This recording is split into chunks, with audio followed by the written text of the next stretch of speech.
बहुत बहुत शुक्रिया जनाब डॉक्टर अनीस अंसारी साहब। बहुत ही आलमाना आपकी तकरीर थी। आपने फरमाया कि इंसाफ़ करना चाहिए और बराबर का दर्जा देना चाहिए ताकि लोगों में मोहब्बत और ख़ुवत का फैलाव हो। अब मैं रिसेप्शन कमेटी के सदर आली जनाब अमीर हैदर साहब से गुजारिश करता हूँ कि वो तशरीफ़ लाएँ। जनाब अमीर हैदर साहब, डॉक्टर मोहम्मद मियाँ साहब उनका खैर मक़दम कर रहे हैं। सबसे पहले तो मैं शुक्रिया अदा करूँगा सरवत तकी साहब का, जिन्होंने मुझे मौका दिया। आज के इस जलसे में मंच पे तशरीफ़ फरमा यासूब अब्बास साहब, जो इस फंक्शन के रूह रवां हैं, और जनाब हमारे प्रेसिडेंट शिया कॉलेज मैनेजिंग कमेटी के और शमशी साहब जो सेक्रेटरी हैं शिया कॉलेज मैनेजिंग कमेटी के, अनीस अंसारी साहब जो आईएएस भी रहे हैं, शायर भी हैं, मुफक्किर भी हैं और बहुत आईएएस अफसर भी रहे हैं, लेकिन आवाम से रब्ता इनका था और आज भी है। अनीस अंसारी साहब जो वाइस चांसलर भी रह चुके हैं, जनाब जाफ़र अब्बास साहब, मौलाना जाफ़र अब्बास साहब, शरीफुल हसन साहब, और हमारे अब्बास मेहदी साहब ये vice chancellor medical college, principal साहब, उलमाए कराम और हजरात। Justice denied, justice delayed, justice denied, justice delayed. फैसला कोई देर में आए तो मैं समझता फैसला नहीं होता है। इसी के ऊपर अभी तकरीर कर गए हैं एसपी सिंह साहब।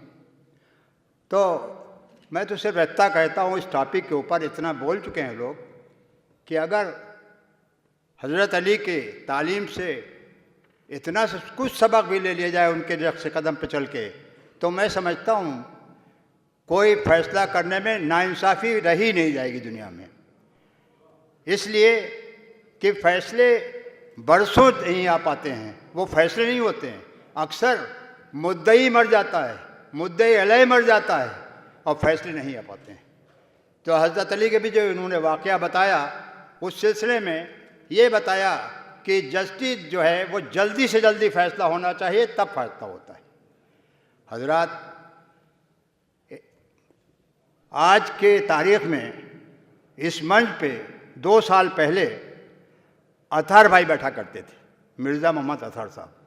उनकी बहुत कमी महसूस हो रही है और उनकी पूरी ज़िंदगी तालीम से सिलसिले में गुजरी।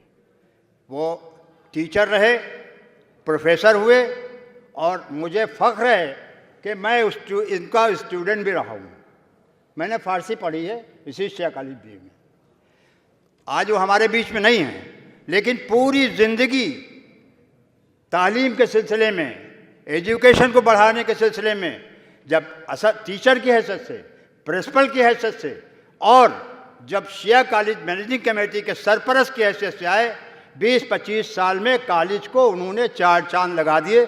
आज जो इस कॉलेज इस जगह पे है, मुझे ये कहने में बिल्कुल हिचकिचाहट नहीं हो रही है कि अक्सर होता है बाप बहुत बड़ा होता है, बहुत काम करता है, औलादें नहीं कर पाती, लेकिन मुझे कहने में खुशी हो रही है कि यासूब अब्बास मियाँ, एजाज साहब, उनके और भाई सब मिल के अशफाक साहब की रहनुमाई में उस काम को अंजाम दे रहे हैं और कॉलेज को दिनों रात तरक्की की तरफ ले जा रहे हैं।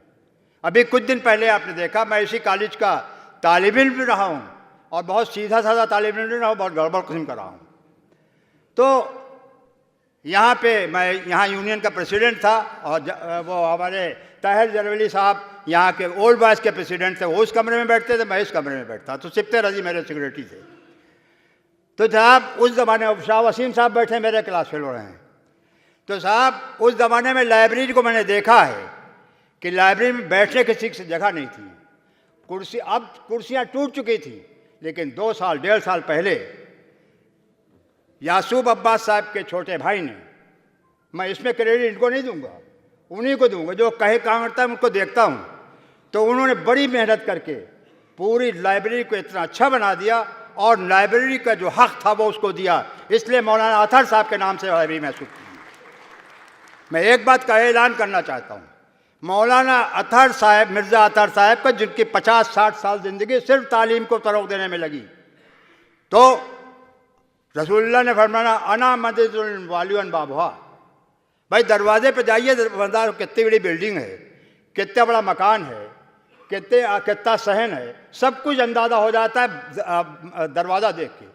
तो अली को दरवाज़ा बनाया है तालीम का, यानी उसके अंदर से आप जाइए तब तो सही रहिएगा, फांद के दीवार आइएगा तो नहीं पाइएगा कुछ, फांद के आइएगा कुछ नहीं पाइएगा, इसलिए उसी दरवाजे से जाना पड़ेगा। तो मैं कहना चाहता हूँ मौलाना मिर्ज़ा अतहर साहब का ख़राज अक़ीदत ये होगा कि तालीम के सिलसिले में कुछ नुमाया काम किया जाए। तो मैंने सोचा है एक एलिया एजुकेशन सोसाइटी हज़रत अली के नाम से बनाई गए, और उसके जब प्रेसिडेंट है यासूब अब्बास साहब होंगे, उसके सरपरस्त मौलाना अशफाक साहब भी रहेंगे, उसके सरपरस्त हमीदुल हसन साहब भी रहेंगे, और एक मैं अपने को खुद नामजद करता हूँ उसमें सरपरस्त की हैसियत से। वो पूरे उत्तर प्रदेश में कितने एजुकेशनल इंस्टीट्यूशन ऐसे हैं जिनको आपकी राय की ज़रूरत है, जिनको आपको जोड़ने की ज़रूरत है, कुछ करना नहीं है। हर ज़िले पे जाइए, और माशाअल्लाह से आप बड़े इस वक्त उठते हुए लोगों में हैं, तो हर जगह मजलिसें पढ़ने जाते हैं, लोग आपको पसंद करते हैं, वहाँ इकट्ठा कीजिए मोमिनीन को और मालूम कीजिए कॉन्स्टिट्यूशन उनका चल रहा है। बहुत से गांव में ऐसे इंस्टीट्यूशन चल रहे हैं, वो मेहनत करके लोग दे रहे हैं, उनको अपने से जोड़िए, आपकी बहुत बड़ी संस्था खड़ी हो जाएगी। मैं समझता हूँ इससे बड़ा खराज अक़ीदत मौलाना मिर्ज़ा मोहम्मद अतहर साहब को नहीं हो सकता। इन अल्फाज के साथ मुझे चूँकि एक इमरजेंसी में जाना, भी टेलीफोन आया था, मैंने अतहर में वो यासूब अब्बास साहब से माफ़ी मांगी थी, लेकिन उन्होंने ज़बरदस्ती कहा कि आपको कुछ कहना है।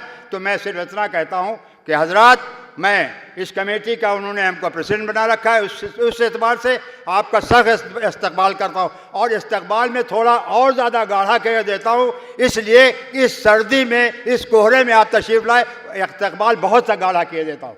शुक्रिया।